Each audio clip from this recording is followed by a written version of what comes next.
two teams, Rel. SK Gaming, we've got Josh, Mad Catz, Black, and Toby. Obviously, the SK lineup changed a little bit before this. Well, actually, they had quite a good while to scrim, but it was Mac that, at the time, decided that he couldn't make it. He was volunteering in Ecuador. Turns out that he could, in fact, make it. Now he's playing with TCM, and in the meantime, they decided to pick up Mad Catz, but they didn't really have that upset before the event, so they just kept Mad Catz, even though Mac could make it to the event. And why don't you walk us through who's on Phobia? Yeah, we just bring the list up once again. Rush, T1, and Strict, all formerly playing under Farico. We've also got Dark Goosey there. That's going to be Battle Gang. Yeah, I was going to say, he told me before the match. Basically, Dark Goosey, he's joined together the two names of his managers. So you've got Darkstar there and Goosey, two of the managers of the Phobia org. And he said they're the greatest managers, so he decided to just name his gamer tag after them, which is nice. It's a very kind and generous thing to do. But yes, they are all stemming from Holland, the Netherlands, and yeah, they've played together a lot in the past under various organisations, so they're very familiar with how each other plays. Let's see if they're able to bring that to the table here against the second seed SK. Yeah, an unfortunate team kill there by Battle King there onto T1. But T1 did manage to get that flag stop. I think it was going to be Mad Catz pulling that flag away, and Mad Catz managed to just absolutely demolish those two players there. That's going to be Rush and Strict getting taken out, and Mad Catz just screams. Yeah, he let the crowd know about it.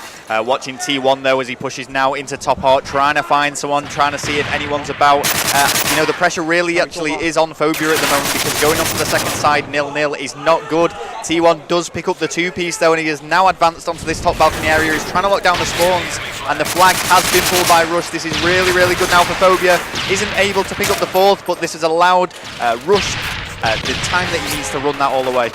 Yeah, so this is going to be interesting. SK seemed like they had the upper hand at the beginning of this, but as we know, Phobia are on the best side. It looks like they're about to get the flag in now. It's going to be Rush who gets that flag in for the first time. Now it's Phobia getting loud on the other hand, and with 45 seconds left, they're going to be 1-0 up on the first half here of Lockdown CTF. The question is, though, are they going to be able to hold that lead? Because this is the map where one side is very heavily biased. You know, Phobia are on the much better side. That was a missed knife again, which resulted in a turn on. I don't know if there's going to be any more captures in this game, but Rush is going to do his best as 3 do go down against SK. Oh, running through top corridor now, unchallenged. This is actually looking really good, but no, Mad Catz managed to stop him. There's 15 seconds left. You just need to get some stuns up there. They're going to get this flag in. Strict really needs to pick up that kill, but the flag looks like it will just about go in. 2-0 up on this first half. Ooh, now this is looking interesting, but not impossible for SK to get back to them. They're not going to get a flag cap, obviously, now. Why don't we take a look at the scoreboards, Rel? Let's have a look, see what's going on, see if there's any standout players there. I mean, we can see top fragging, Mad Catz going 12-7 there. The rest of his teammates actually dropping negative. On the flip side with Phobia, it's fairly even spread. No one's particularly standing out over anyone else, but let's see if SK can get back into this game now. They are 2-0 down. They are the favourites to actually win this game against Phobia. And we're going to start off watching Black, who's just advanced into the middle map. Throwing a few stuns and grenades. Got to be careful not to grenade his own teammate, but he does take out Strict. Alright, so just in case you're wondering why you're hearing an unfamiliar voice on the stream, obviously I'm not Benson, Tunny, or Gucci. I'm Ainsley. No, I'm definitely as good as Tunny. I'm Ainsley, at Slayer on Twitter. I'm going to be commentating this match. Tunny took a quick break. I mean, he's been doing it all day, so I thought I'd give him a break and I'd commentate. To be honest, he's just whining, but I thought, hey, not going to turn down the chance to commentate on SK Gaming going up against Phobia, and straight away in this first half, 40 seconds in, and they have 1 flag cap, so it's now 2-1. Yep, that's a really, really good start for SK now. So they're only 1 flag behind, and these matches are getting better and better as time goes by. We are seeing the top teams squaring up against each other. I mean, over on the main stage there, we were seeing Optic playing against Horizon. That was a really interesting game, and I've got to say, considering Optic are the champion holders for this event at the moment, they are struggling a little bit. Yeah, obviously Optic holding #1 seed from taking it at the last event. They're expected to be steamrolling, especially in the early stages of the tournament. But I think Prophecy have also been suffering from this syndrome, which seems to be that they start off slow and then they start to pick it up. I mean, Prophecy, the last 2 games that I've watched them, they lost or came close to losing the first map. Still a bit rusty on the second map, and then the third map they just go all out. It's just insane. 6 flag caps, 7 flag caps. You know, I just have no idea how Prophecy managed to just pick up this momentum as the game goes on.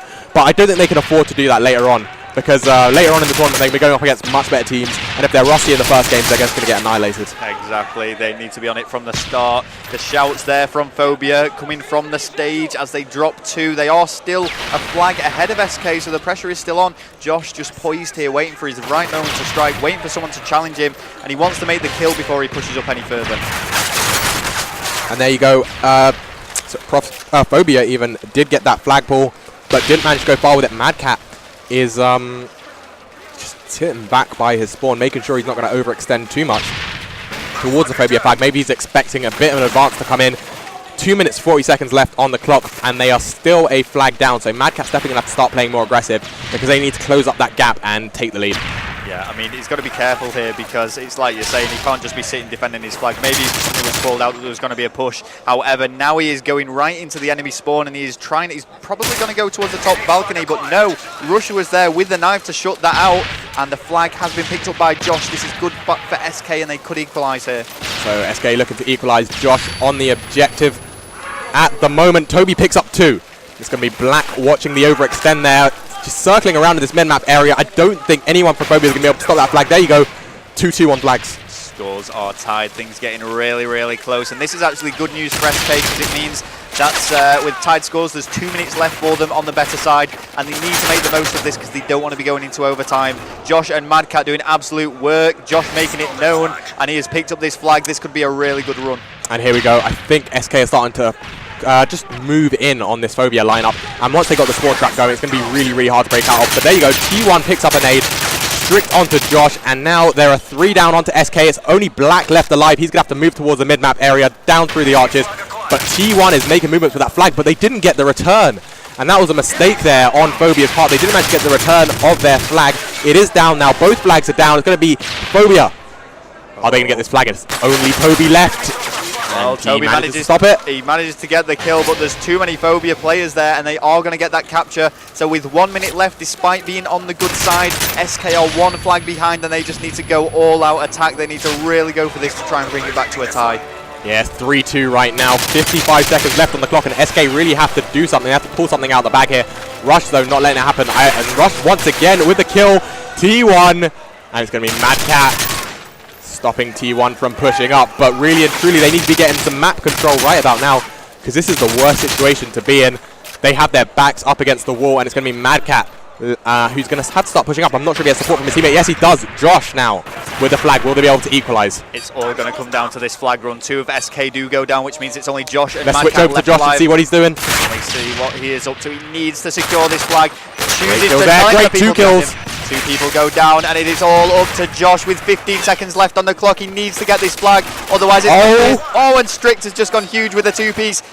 Strict with 3, and the stun comes in. They really need to get this flag, and this has never been closer. Oh, and the stuns have come in. T1 with the nade, 2 seconds left, and there you go, 3-2 to Phobia. That's going to be it. The whole Phobia lineup standing up.